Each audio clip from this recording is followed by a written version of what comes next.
Welcome to Idaho Fish and Game's Hook and Bulletin podcast, your weekly news roundup of hunting, fishing, trapping, and conservation stories from around the Gem State.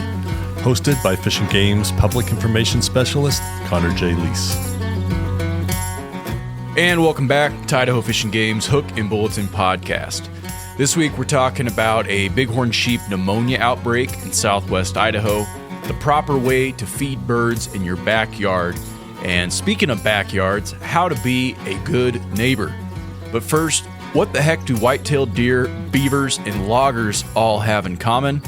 Well, when it comes to the natural history of Idaho, turns out quite a bit.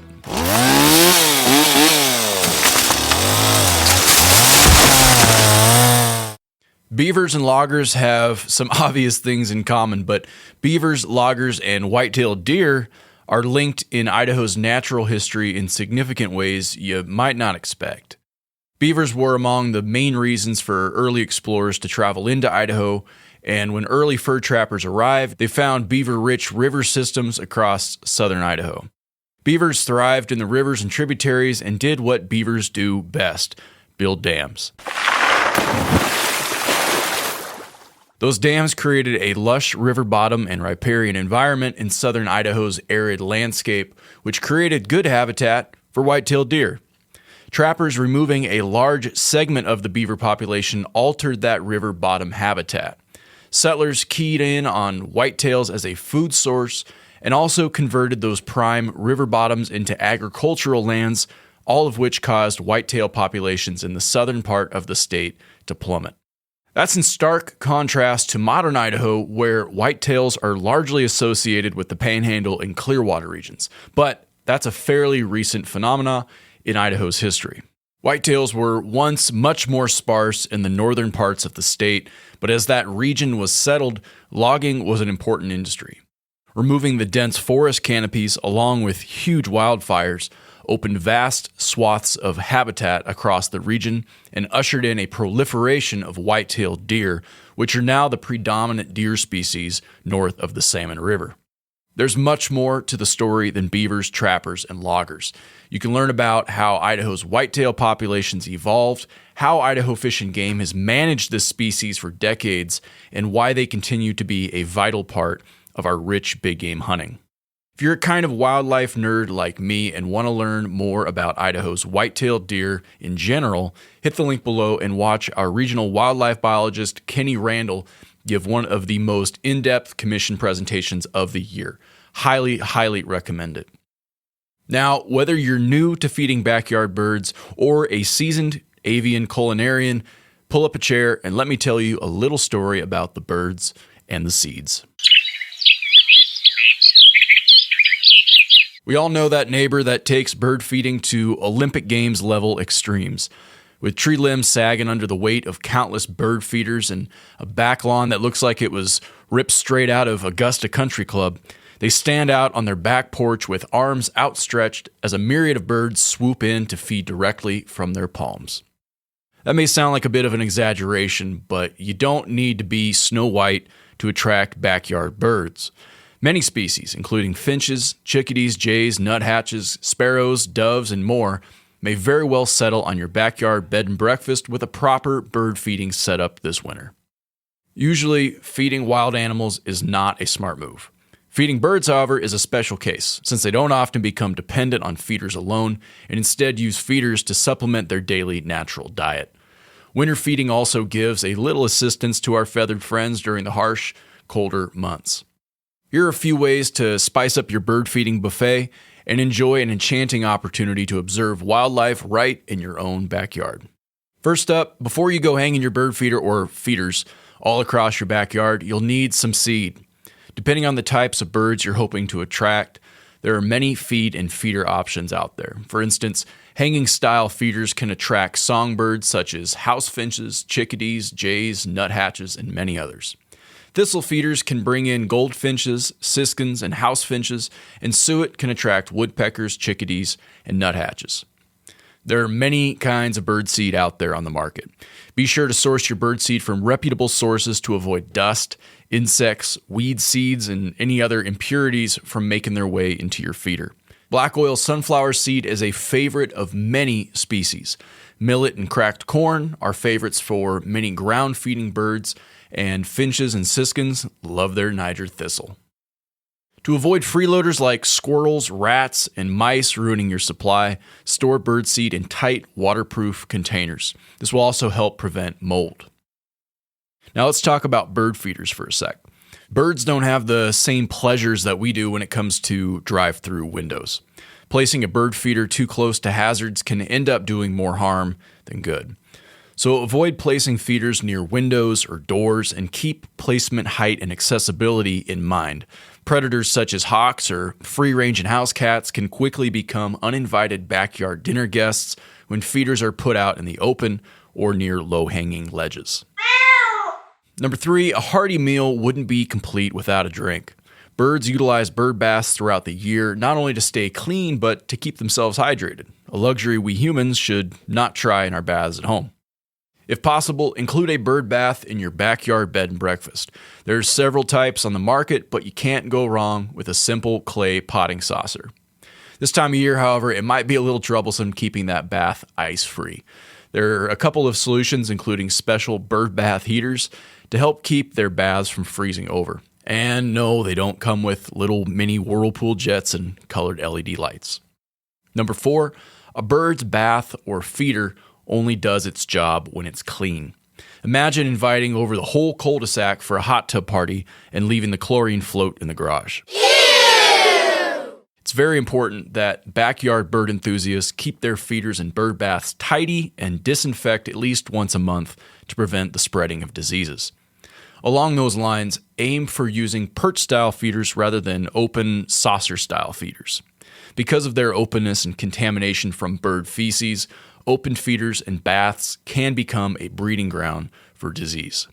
To clean your feeders, make a household bleach solution using 1 part household bleach mixed with 9 parts lukewarm water. Make enough solution to immerse an empty, clean feeder completely for 2 to 3 minutes, then let it air dry. Last thing here, no beak, no feathers, no service. Remember that feeding wildlife other than birds is not recommended. Birds are unique in that they don't solely rely or become hooked on free backyard birdseed. The same cannot be said about other wildlife. If food set out for birds is being eaten by other wildlife, move that feeder to a safe location or discontinue feeding. Feeding birds is a gratifying experience that can be enjoyed by anyone. So pull out the binoculars and the birdwatching guide and enjoy this simple pastime all year round, right from the comfort of your backyard.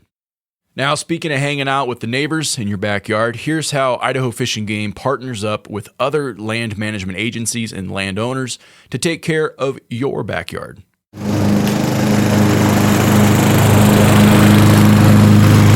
Fish and Game is tasked with managing all of Idaho's wildlife. However, Fish and Game owns less than 1% of available habitat across the state of Idaho. To do good things for wildlife and make large-scale habitat improvements, it's necessary to work collaboratively with other landowners in Idaho. The Nez Perce Clearwater National Forest is one of the largest land management agencies in the Clearwater region. Good Neighbor Authority, or GNA as it's called, is the agreement that sets the groundwork for these strong partnerships. Fish and Game works with the forest and other landowners to identify projects that achieve management objectives that are in line with each agency's mission. Projects are spread out across the landscape to create a mosaic of important habitats available for a variety of species. We also got a brand new video up on our YouTube channel right now, featuring none other than our recent Shootin' the Bull podcast guest, Tara Ball. Tara talks more about the Good Neighbor Authority and shows an example of a mastication project on the Nez Perce Clearwater National Forest outside of Elk River. Also, be sure to check out episode 13 of the Shootin' the Bull podcast titled Good Neighbors and Elk Landscaping with myself, Ben Bieri, and regional wildlife biologist Tara Ball and Deborah Monzingo. Links in the show notes. All right, that's all I got on that. Here's some distressing news coming out of the Owyhees. A pneumonia outbreak caused by the bacterium MOV was detected in the small herd of approximately 30 California bighorn sheep in Reynolds Creek, Unit 40, during routine disease surveillance in mid-December. The bighorns in Reynolds Creek are one of several herds of California bighorn sheep in the Owyhees. While these herds are relatively isolated, some intermingling does occur among them, posing a substantial disease risk to the overall population. Pneumonia outbreaks often have population-level effects on bighorn sheep. It's common for about half of the infected herd to die. Fish and Game staff are gathering information on the current outbreak and evaluating options to prevent further spread to neighboring herds where pneumonia has not yet been detected. Fish and Game staff tested bighorn sheep for pneumonia in several neighboring herds as part of their routine disease monitoring, and all samples came back negative. Our staff are asking folks to call the Southwest Regional Office at 208-465-8465 to report any sick or dead bighorn sheep in the areas south of the Snake River and west of Highway 51. For more on this story, hit the link in the show notes to read Communication Manager Brian Pearson's press release. And that is it for major stories this week. Let's hit the Rapid Fire Bulletin. On December 18th, Fish and Game successfully relocated a cow moose, bull, and 2 calves from the University of Idaho Arboretum to a more suitable habitat several miles outside of town.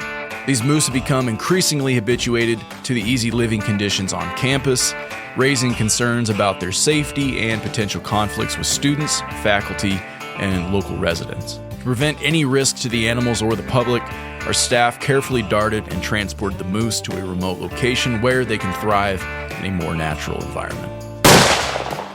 On November 18th and 20th, Southeast Regional Fish and Game fishery staff and volunteers put on waders, loaded a drift boat with electrofishing equipment, and surveyed a 1-mile stretch of the Snake River from Hatchery Creek to pipeline access below American Falls Reservoir. During the survey, the crews captured and released 312 rainbow trout, 17 mountain whitefish, 13 smallmouth bass, 11 brown trout, and 8 cutthroat trout. Without biologists finding and counting every rainbow during the survey, the sample size was still big enough to give biologists a good understanding of how many fish use that stretch of river.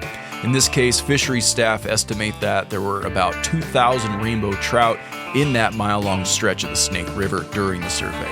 In fact, this level of abundance is quite typical for Idaho rivers where rainbows are found. Idaho Fish and Game is offering wolf trapper certification courses in 2026 throughout the state, starting in January. First up, we got January 24th in Lewiston at the Clearwater Regional Office, February 7th in Idaho Falls at the Upper Snake Regional Office, February 7th in Sandpoint at Bonner County Fairgrounds, and February 14th out in Nampa at the Fish and Game Southwest Regional Office. Hit the link below to sign up. Whether you're new to trapping, interested in wolf trapping, or preparing to hunt for the very first time, Idaho Fish and Game's Magic Valley region will offer 3 education opportunities in Glenns Ferry over the coming months. To register for any class, visit the Idaho Fish and Game website at idfg.idaho.gov/education and select Hunter Education in-person courses, Trapper Education courses, or Wolf Trapper Education courses. Class sizes are limited and tend to fill up quickly, so jump on it. That's all the news we have for this week. Thanks for putting an ear to Idaho Fish and Game's Hook and Bulletin. Now, if there's something on your mind or if you got a question related to Fish and Game matters, feel free to drop us a line at podcast@idfg.idaho.gov. Again, that's podcast@idfg.idaho.gov. Thanks for listening, folks. We'll catch you next week.